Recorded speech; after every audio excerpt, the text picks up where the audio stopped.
Hi guys! Magandang gabi Welcome back po dito sa Gandara sa YouTube channel. Andito na naman nga po ako, nag-iisa ninyo nagmamagandang Kaliyotary Guides Gandara upang magatid ang latest update and fresh happenings patungkol po sa TVJ.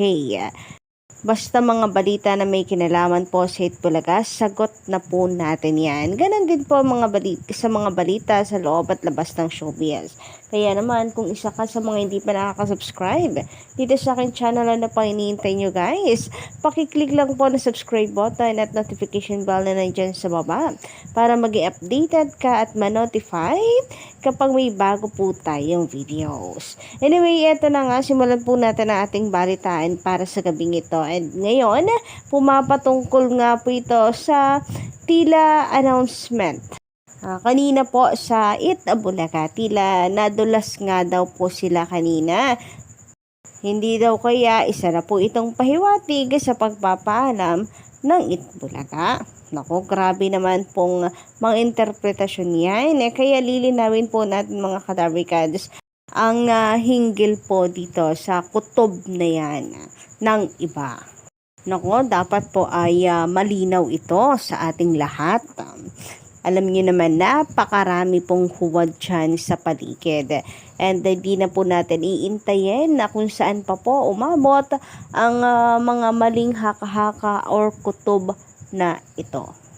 But before that, eto na nga, since May 31 po ngayon po ang unang anibersaryo ng paglisan ng TVJ sa taping. Nako, isang taon na po pala ang nakalipas mga ka-legit at Americans, ano?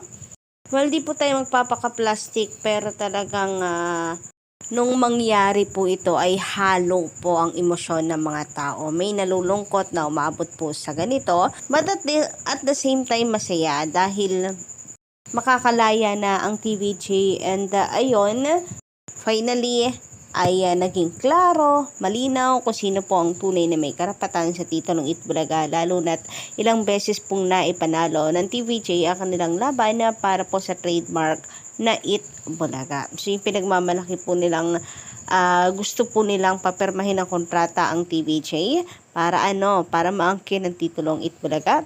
Tama lang po ang ginawa ng TVJ na ipaglaban kung ano po ang dapat ay sa kanila. Kanila yun eh. Ano man po ang mangyari, hindi po papayag ang taong bayan na mapunta sa taping kang Itbulaga. May higit na po na walang makinabang dito kaysa po sa mapunta sa taping ang Itbulaga, di ba?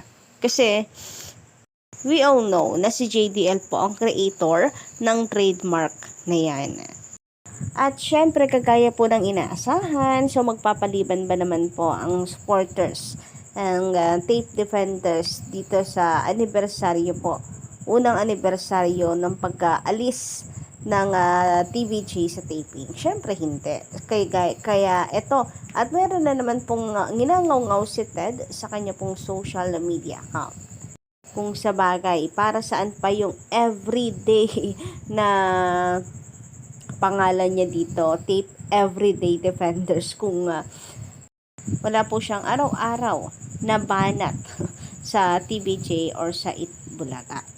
So, sabi po niya dito sa kanyang post, anibersaryo na ng dramang Nanloko sa Taong Bayan.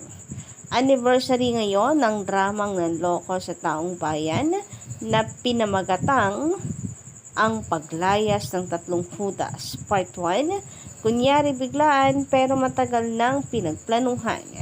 Part 2, kunyari ginipet para mga tao ay magalit.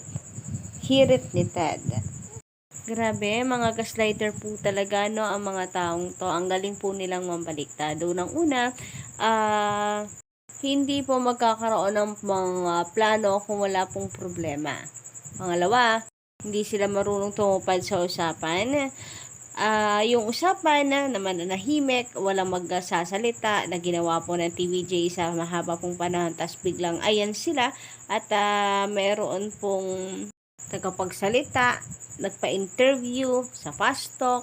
So, sa halip po na maapula, ano man po yung apoy na nangyayari po sa kanila, lalo pa po nilang pinasiklab.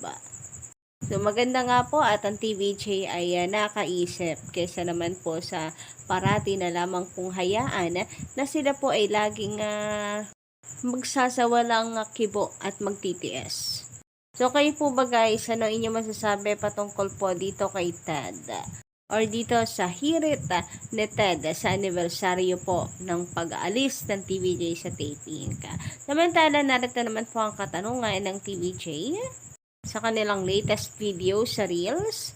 Patungkol po ito sa kanilang Barangay Cinema na mapapanood na po natin bukas. Paano kung biglang mawala ang nanay mo, ano ang gagawin mo? So, ayan, pa-comment lang guys na inyong mga sagot.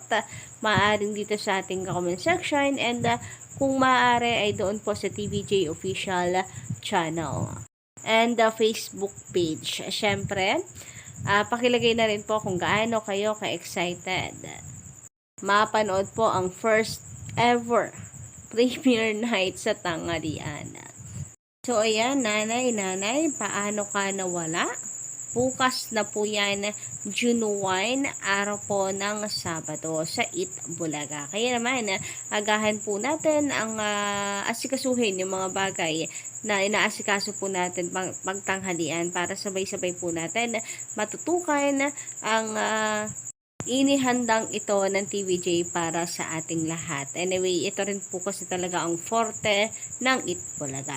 Samantala, pag-usapan naman po natin ang tungkol dito sa sinabi ni Bossing Vic Soto kanina sa Itbulaga, na kung saan ayon nga po sa kanya, bilang paghahanda bukas, huwag na huwag po nating palalagpasin.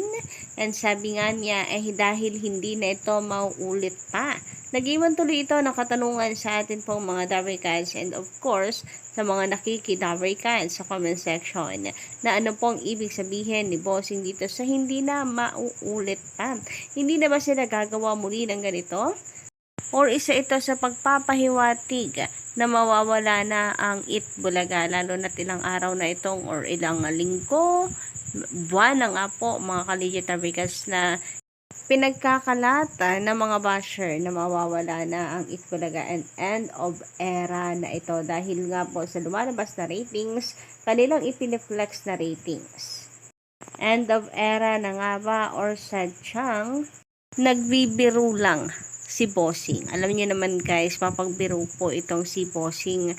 And parati naman po silang ganito. Actually, yung ganitong hirit mala Jose Manalo din mga Dabarikans Pero ayun na nga mga Dabarikans, meron din naman pong mga nagbigay ng kanilang opinion hinggil po dito sa naisiparating or sinabing hindi na mauulit pang muli. Since May 31, marahil meron po itong kinalaman sa anibersaryo ng TVJ sa pag-alis sa taping na hindi na po iyon na mangyayari and maaaring strategy lang din ng Itbulaga para abangan po ito bukas. Bakit na hindi na mauulit-ulit ito? Kagaya po nung sa Singing Girls na makikilala na raw po ang SG na inakala po ng marami na Sarah Geronimo ang magiging guest po ng TVJ. And then kinabukasan, ayun nga po, at Singing Girls pa lang ibig sabihin po ng SG, hindi Sarah Geronimo. Nagkataon din po kasi mga Dabarikans na concert. May concert itong si Sarah Geronimo and inakala nila na magpo-promote po ito sa Itbulaga. So, ayan, sana maging malinaw po sa atin mga Dabarikans sapagkat baka po mamaya akalain nga po nila na magwawakas ng Itbulaga. Malabo po mangyari yan lalo pat napakarami po ng sponsors ng TVJ and ang talagang target po ng TVJ ay makaabot po ng 50 years. And para naman kasi sa akin, institusyon na po ang Itbulaga.